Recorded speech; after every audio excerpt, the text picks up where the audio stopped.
Welcome to Idiosyncratic Fables.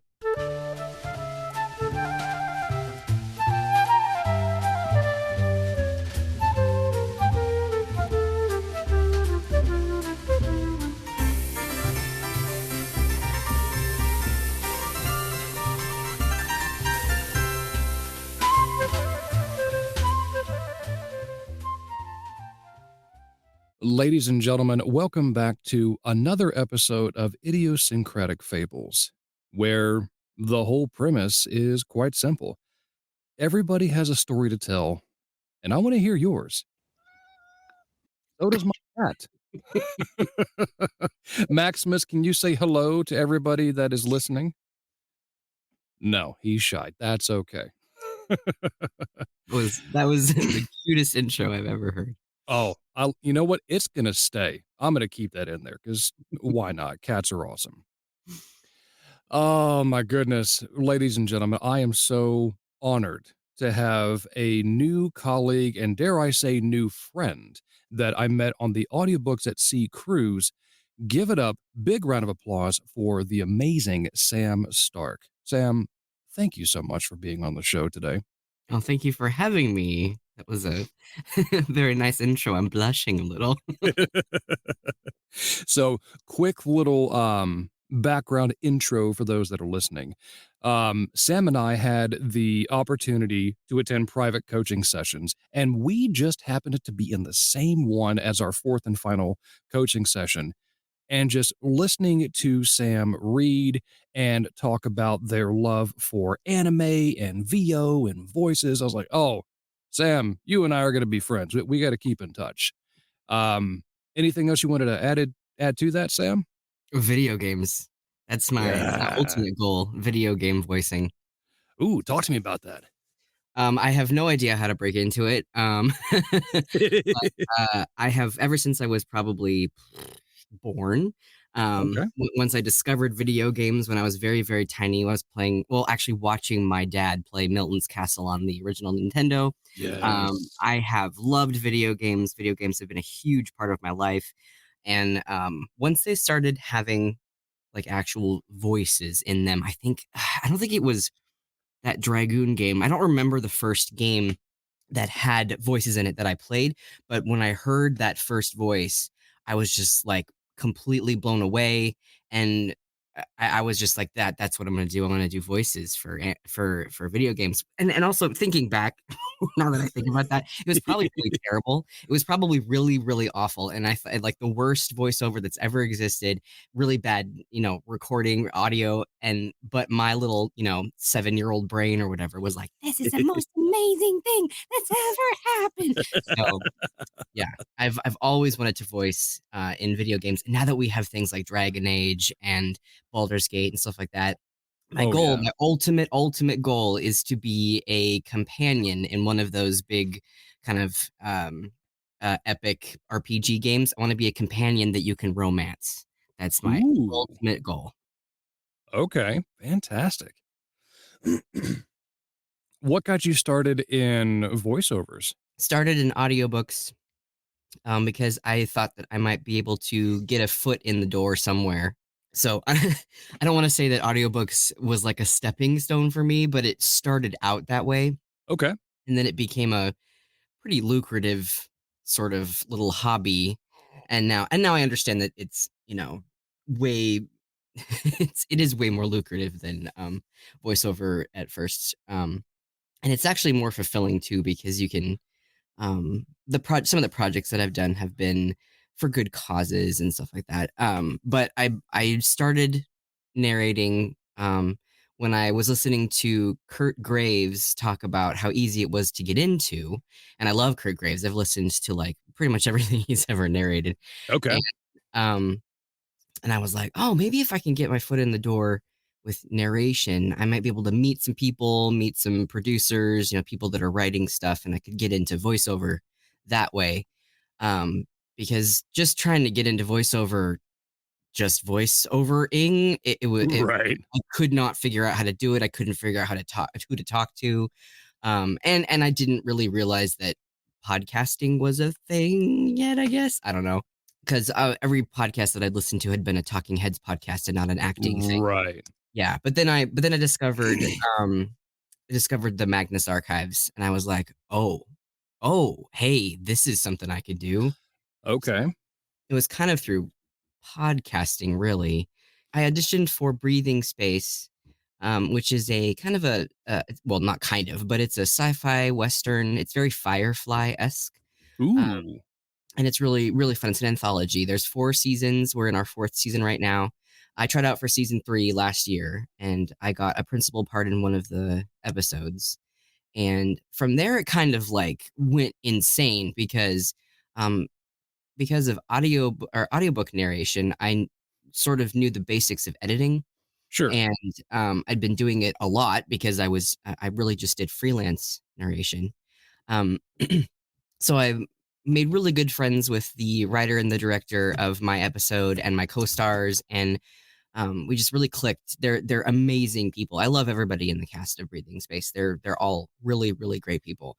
Um, and so when season 4 was kind of gearing up, my co-star was like, "I'm gonna write a sequel to our episode," and so I was like, "Oh, that means I'm in the 4th season. Okay, Sweet. let me change my plans here." And but it turned out to be a great thing because I got to um, I offered my editing services. I was like, "I see that the editors that you have kind of struggle because it's a lot of episodes," and there was like 2 of them, and I was like, Oh, "Would wow. you like me to help? I can do an episode. I mean, I can do the episode that I'm in," and I ended up doing 3, because the other episode that I sort of volunteered for was sort of a two-parter. It's written by 2 different people, but they mesh together. They are one story. So I ended up editing 3 episodes. I ended up helping edit the finale of season 3. So I got kind of a bigger role than I sort of bargained for. But I auditioned for um, Shelterwood, a suburban gothic, which is a podcast that is coming out on August 15th. Okay. Um, and we're through the Bloody Disgusting Network. And, so we're affiliated with like the SCP archives and a couple other really great horror podcasts. And I ended up offering my services to them too. So I actually do the dialogue cuts for them as Oh, well. cool. Yeah. So it's just like it sort of has blossomed into wow, I really like editing, and I like editing way more than I ever thought I would. I love sound design. So my podcast career sort of took off because I'm also in like every episode of Maltopia because I do a bunch of background characters and Mhm. monsters and creatures and stuff. Yeah. And Maltopia is through Rusty Quill, which is the network that has the Magnets archive. So I kind of brought it full circle. um, but yeah, I don't know. I think podcasting is really great because everybody kind of knows somebody, and everybody's friends with people in other networks and other shows, and it's really great because I've been able to um, recommend people. Like I'll hear somebody talking about how they need this specific voice, and I'm like, "Oh, have you talked to so and so? I was with them on this podcast." And everybody kind of uplifts everybody else and helps everybody. And I mean, in the specific sphere Right, that right. I'm in, I'm sure there's lots of other kinds of experiences, but the sphere that I'm in with Rusty Quill and Breathing Space, Law of Names Productions, that kind of stuff, everybody is so cool. Everybody's so cool. I love that. Yeah, it's been a really amazing experience, and that has sort of snowballed into more opportunities in other stuff, like indie animations and things like that. So eventually, I can maybe make it into indie video games, and from there, so that's my goal anyway. But I'm Nice. trying to narrate at the same time. I'm trying. I don't have any books right now, but I have a book scheduled for a couple months from now because they have to do a Kickstarter. Sure. So I still narrate and I still love narrating. And again, it's where I get most of my money. But yeah, it's not actually what I'm sort of buried in most of the time. Okay. So, with this being a story sharing podcast, do you have one ready to go or something from way back that you'd like to share? So I have a short little monologue thingy that my character does in Shelterwood. And for quick background, Shelterwood is basically a guy is looking for his sister. Okay. I'll give you like the basics without any spoilers. A guy's Sure. looking for his sister who disappeared when they were younger, and he basically stumbles into this very surreal, really creepy, scary suburban alternate dimension. Ooh. And he is recording all of his audio because him and his friend Solomon, me, are doing a podcast. And so the first couple episodes are them like trying to figure out what it is, trying to figure out how to get back, blah, blah, blah. And there's a part where they find somebody else who has sort of experienced it before. And she kind of hands them a brochure for the actual suburban area. Ooh. So this is Solomon sort of explaining the brochure. Okay. You may start when ready. We didn't go into it before, but there's something distinctly off about the Shelterwood brochure. A few details in particular bear mentioning. First, there's a photo of a house on the inside flap. You would guess that it's a stock photo, except that the garage is open, revealing a man and a woman holding hands. They're faced away from the camera. The inside of the garage is sinewy, like musculature with the skin cut back, superimposed over concrete. If you look closely, there's what appears to be a vein running along the back wall. Second, there's a woman pictured on the right side flap of the brochure. Despite her smile, she looks afraid. Her eyes are slightly too wide, her mouth too open. Nick pointed out that her throat looks tense as if she were screaming. Third, and perhaps most relevant, there's this charming small print on the back cover. The Shelterwood Homeowners Association takes no responsibility for future legal claims of death or disappearance due to neighborhood residency. Transference of property and dependents shall be the sole responsibility of the resident, and loss of life or property will not be remitted by the association. All responsibility is your own. The Shelterwood brochure is somehow worse than the sum of its parts. In its corporate prose, the fading print, the feel of the paper, more skin than pulp, something is just wrong. Ooh. Yeah, it's creepy. It's very fun. I love this. Yeah. I love this podcast. I've listened to the first 3 or 4 finished episodes, and Right. I can hear your sinister grin from here. yeah, it's wide. My teeth are sharp. That is fantastic. Oh, crap. Shut up. We're gonna cut that out too. I'm, again, trying to do too many things at one time. I was sitting there messing around with a logo maker, and it popped up an advertisement about Bitcoin. I'm like, "Ugh, Ooh, no, it's fun. ugh." I don't know. I don't know if you watch Evil on Netflix. I don't. This is a tangent, but I promise that I'll come back around. There was this fantastic episode where they were trying to help this priest who had they could tell he had a problem, and the church was like, make sure he's not possessed, blah blah blah. And they find out he has gambling debts, and Oh, he's geez. kind of lapsed back into his like gambling ways of when he was younger. And their tech guy is like, can I see your computer? And he's looking at the computer, and through cool hacker ways he discovers that this guy owes like 40 grand or something. And but Mhm. it's great because he was doing this thing where he was like, oh yeah, you definitely got back into gambling because of these ads. You're I know nothing about computers, but he sort of does this spiel about ads and how they work and how they come after you, and that's why there's all these gambling things on his computer, and the priest is just standing there super horrified.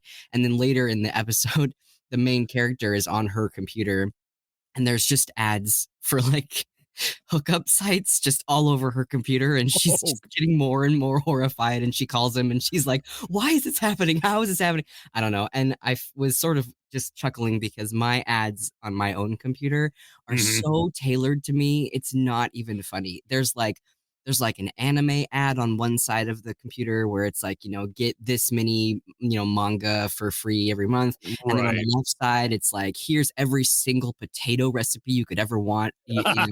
Millions of potato recipes. And then there's like cat toys or something on the bottom of Right. this. I'm like, wow, my computer knows me better than my own partner. Oh, Apparently. it's eerie how that works. I do have, like, a base knowledge of digital marketing because I work for a digital marketing company that will rename nameless. But I was there for, like, 3 months. So it's whatever. But it's literally just, target marketing. Not necessarily clickbait in a way, but similar to yours, I can open up my phone, I can open up my computer, and anywhere I go, I've got ads for, customization motorcycle parts or Dodge Ram trucks or DIY hydroponic tower to grow the best veggies. Oh, Yeah. nice. Yeah, those are the 3 prominent ones outside of work. Everything else is like author related. Like, hey, Mhm. check out this author. Hey, check out this author. Are you writing a book? Come over here. Let's use your Yeah. resource. Learn how to publish. I'm like, just stop. Leave me alone. Yeah, no, I totally feel that. It's just really funny though when I see It is. something, I see an ad and I'm like, oh, I want that for real. And then I'm like, no, Right. no, no, no, no, no, no. Uh, and then every now and then, when the mood strikes, there'll be something like baking related. Like, hey, try this pumpkin spiced cheesecake recipe. Like, ooh, it's not Oh, fall yet, but do tell. oh, oh, oh, please, no. Yeah. Save me. Yeah, that's one of my recreational passions. I don't do it to make money. Just I'm the resident baker here at the house, but I'm a self-taught baker from scratch for like 12 years now. Nice. Yeah. Okay, I think that is a good spot to wrap up unless you have anything else you'd like to share. Um, I don't know. I plugged Shelterwood. I talked about breathing space, talked about Rusty Quill and Maltopia. Um, I don't know. Everything else is sort of still like, don't talk about it because it's secret until we roll it out. So, Right. Well, let's do this then. Let's give you a couple of plugs for you. If people want to come find you on social media and or better yet, if they want to hire you for their audiobooks or video games or anime, where can they find you, Sam? so you can you can just search Sam Stark, and it's spelled exactly like it sounds. Sam Sam Stark Stark. And you'll probably find most of my socials on there. Also, probably a lot of my fan fiction sites, but don't go to those. Um, but I'm Sam Stark everywhere. And if you want to look at my voiceover stuff, it's Sam Stark VA. That's basically search that. My site will come up. And then I have a Sam Stark slash narrator, so you can listen to some of my narration samples. Okay. And I'm on Twitter, I'm on Instagram, and you really, if you just search my name, you should be able to find me. Outstanding. Sam, this was a true delight. Thank you so much for saying yes to being a part of this episode. I truly appreciate you. Well, and thank you so much for inviting me to come on. This was really fun. I really enjoyed it.